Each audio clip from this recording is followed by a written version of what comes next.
Friends, welcome to Aju's easy cooking. എൻ്റെ എല്ലാ കൂട്ടുകാരും സുഖമായിട്ടിരിക്കാമല്ലോ, എല്ലാവരും ഹാപ്പി ആയിട്ടിരിക്കുക കേട്ടോ. അപ്പോൾ ഇന്ന് നമ്മൾ ഉണ്ടാക്കാൻ പോകുന്നത് കേരള സ്റ്റൈൽ ചിക്കൻ നഗേട്ടാണ്. അപ്പോൾ ചിക്കനൊക്കെ ഫേവറേറ്റ് ആയിട്ടുള്ള എല്ലാവർക്കും നമ്മുടെ ഇന്നത്തെ റെസിപ്പി വളരെയധികം ഇഷ്ടമാവും. അതിനു മുമ്പ് നമ്മുടെ ചാനൽ ഇതുവരെ ആരെങ്കിലും സബ്സ്ക്രൈബ് ചെയ്യാനുണ്ടെങ്കിൽ പ്ലീസ് ഒന്ന് സബ്സ്ക്രൈബ് ചെയ്ത് സപ്പോർട്ട് ചെയ്യണേ. തുടർന്ന് വരുന്ന ബെൽ ബട്ടൺ കൂടി ക്ലിക്ക് ചെയ്ത് ഓൾ എന്ന ഓപ്ഷനും എനേബിൾ ചെയ്യാൻ മറക്കല്ലേ കേട്ടോ. അപ്പോൾ നമുക്കിനി സ്റ്റാർട്ട് ചെയ്താലോ. അപ്പോൾ ഇതിനായിട്ട് നമുക്ക് വേണ്ടിയിട്ടുള്ള ഇൻഗ്രീഡിയൻസ് എന്തൊക്കെയാണെന്ന് നോക്കാം. അപ്പോൾ നമ്മൾ സാധാരണ ചിക്കൻ നഗേട്ട് ഉണ്ടാക്കുമ്പോൾ നല്ല ഫ്രഷ് ആയിട്ടുള്ള ചിക്കൻ പച്ചനെ തന്നെ നമ്മൾ മിക്സിയിലിട്ട് അടിച്ചാണ് ഉണ്ടാക്കുന്നത്. പക്ഷെ അത് ചിലർക്കൊന്നും ഇഷ്ടമാവില്ല അതിൻ്റെ ടേസ്റ്റ്. അപ്പോൾ ഞാൻ ഇവിടെ ചെയ്തിരിക്കുന്നത് ചിക്കൻ, ഇതൊരു 250 ഗ്രാം ചിക്കൻ ഉണ്ട്. ഇത് ഉപ്പും കുരുമുളകും ഇട്ടൊന്ന് പുഴുങ്ങിയെടുത്തതാണ്. പിന്നെ നമുക്ക് ഒരു സവാള നേരിയതായിട്ട് അരിഞ്ഞത് വേണം. പിന്നെ ഇതൊരു 4 ബ്രെഡാണ്. ഇതൊന്ന് മിക്സിയിലിട്ട് പൊടിച്ചെടുത്ത ബ്രെഡ് ക്രംസ്. പിന്നെ അടുത്തതായിട്ട് വേണ്ടത് റോസ്റ്റഡ് ബ്രെഡ് ക്രംസ് ആണ്. പിന്നെ നമുക്കൊരു മുട്ടയൂടെ വേണം. ഇനി ഇത്ര ഐറ്റംസ് വെച്ച് നമുക്ക് എങ്ങനെ നമ്മുടെ കേരള സ്റ്റൈൽ ചിക്കൻ നഗേറ്റ് ഉണ്ടാക്കിയെടുക്കാമെന്ന് നോക്കാം.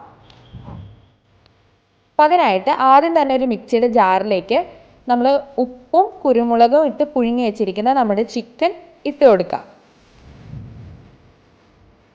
ഉപ്പും കുരുമുളകും ഇട്ട് പുഴുങ്ങിയിട്ട് ഞാനത് ചെറുതായിട്ട് വിടിയിച്ചെടുത്താണ്. ഇതിലേക്ക് നമ്മൾ എടുത്ത് വെച്ചിരിക്കുന്ന ബ്രെഡ് ക്രംസ് കൂടി നമുക്ക് ആഡ് ചെയ്ത് കൊടുക്കാം.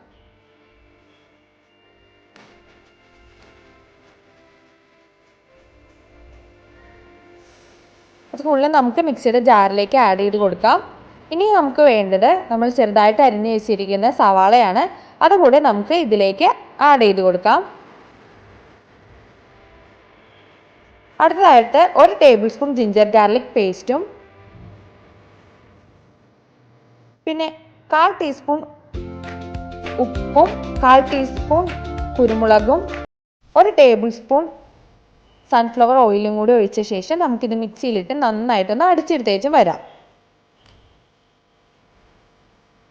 അപ്പോൾ ഞാൻ മിക്സിയിലിട്ട് നന്നായിട്ട് അടിച്ചെടുത്തിട്ടുണ്ട്, കണ്ടോ. ഇതുപോലെ ഒരു തിക്ക് പേസ്റ്റായിട്ട് നമുക്ക് കിട്ടും. ഇനി നമുക്കൊരു ബൗളിലേക്ക് മാറ്റാം.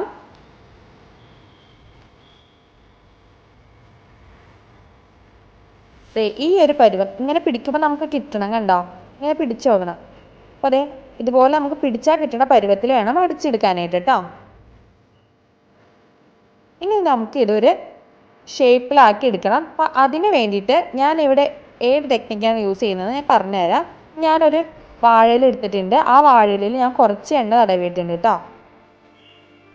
ഇനി നമുക്ക് വേണ്ടത് ഈ ഒരു സൈസ് കമ്പ്, അതായത് നമ്മുടെ ഓലയൊക്കെ ഉണ്ടല്ലോ, പച്ചോലേന്ന് കിട്ടുന്നതാണ് ഇത്. പച്ചോലയുടെ ആ തടിയാണിത്. അതിൽ നിന്ന് ഒരെണ്ണം ഇങ്ങനെ കീറിയെടുത്തതാണ്. ഇതൊരു ഷേപ്പിന് നമുക്ക് ഉണ്ടാക്കിയെടുക്കാൻ വേണ്ടിയിട്ടാണ് നമ്മുടെ നഗേറ്റ്സ്. ഇത് ഇങ്ങനെ വളയ്ക്കണം, കണ്ടോ. ഇങ്ങനെ വളയ്ക്കണം. ഇത് പണ്ടൊക്കെ നമ്മുടെ അമ്മാമ്മമാരൊക്കെ കട്ട്ലേറ്റ് ഉണ്ടാക്കിക്കൊണ്ടിരുന്ന ഒരു രീതിയാണ്. ഇനി ഇത് നമ്മുടെ വാഴയിലയുടെ മുകളിലേക്ക് വെച്ചിട്ട് നമ്മൾ നേരത്തെ റെഡിയാക്കി വെച്ചിരിക്കുന്ന നമ്മുടെ ചിക്കൻ്റെയും ബ്രെഡിൻ്റെയൊക്കെ ആ മിക്സ് ഉണ്ടല്ലോ, ആ മിക്സ് നമുക്ക് ഇതിൻ്റെ ഉള്ളിലേക്ക് വെച്ച് കൊടുക്കാം. എന്നിട്ട് ഈ കമ്പിൻ്റെ ഷേപ്പിൽ നമുക്ക് ആ ബ്രെഡും ചിക്കനും സെറ്റ് ചെയ്തെടുക്കാം.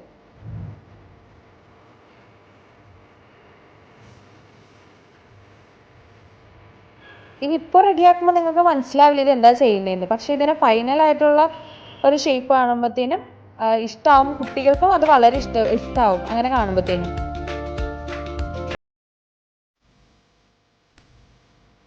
അതിൻ്റെ ഉള്ളിലോട്ട് നമുക്ക് എല്ലാം നന്നായിട്ട് ഫില്ല് ചെയ്ത് കൊടുക്കാം.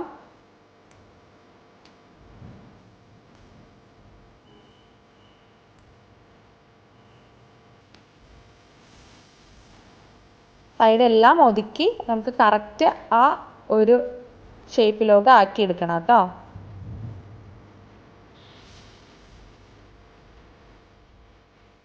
കണ്ടോ. അപ്പോൾ ഞാനത് ഫുള്ളും അതിൻ്റെ ഉള്ളിലോട്ട് ഇട്ട് വെച്ചിട്ടുണ്ട്.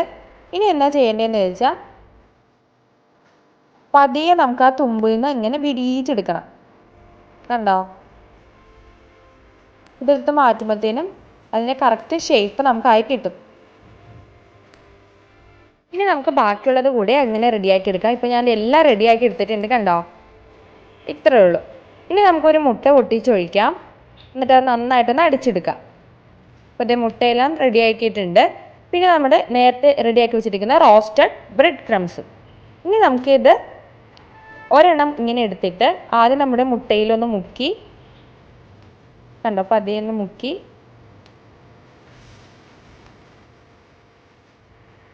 ഇനി ഇത് നമുക്ക് ബ്രെഡ് ക്രംസിലും കൂടി മുക്കിയിട്ട് പൊരിച്ചെടുക്കാവുന്നതാണ്. അപ്പോൾ ഇനി നമുക്ക് ഇത് ബ്രെഡ് ക്രംസ് ഫുള്ളും ഇതിലേക്കൊന്ന് ആഡ് ചെയ്ത് കൊടുക്കാം.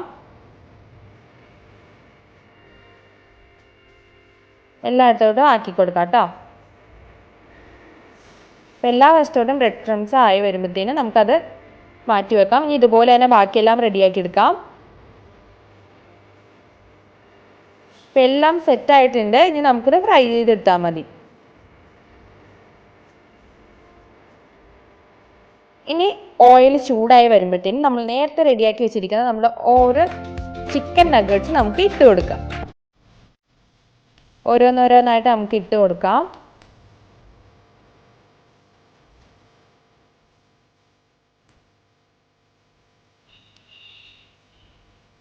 വളരെ സിമ്പിളായിട്ട് ഉണ്ടാക്കാവുന്നേ ഉള്ളൂ. ഈ ഒരു ഷേപ്പൊക്കെ കാണുമ്പോൾ കുട്ടികൾക്ക് എന്തായാലും ഇഷ്ടമാവും.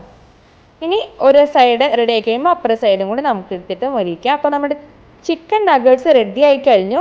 ഇനി അടുത്ത എന്താ ചെയ്യേണ്ടതെന്ന് വെച്ച് കഴിഞ്ഞാൽ, നമ്മൾ ഇതിൻ്റെ ഈ അടിഭാഗം ഉണ്ടല്ലോ, ഈ തുമ്പ് കുറച്ച് ഇങ്ങനെ എടുക്കണം. കണ്ടോ, ഇതെടുത്തിട്ട് ക്യാരറ്റില്ല, നമ്മുടെ ക്യാരറ്റ്, അത് ചെറുതായിട്ട് നീളനെ അരിഞ്ഞതാണ്, അത് നമുക്ക് ഇതിൻ്റെ ഉള്ളിലോട്ട് ഇങ്ങനെ കയറ്റി കൊടുക്കാം.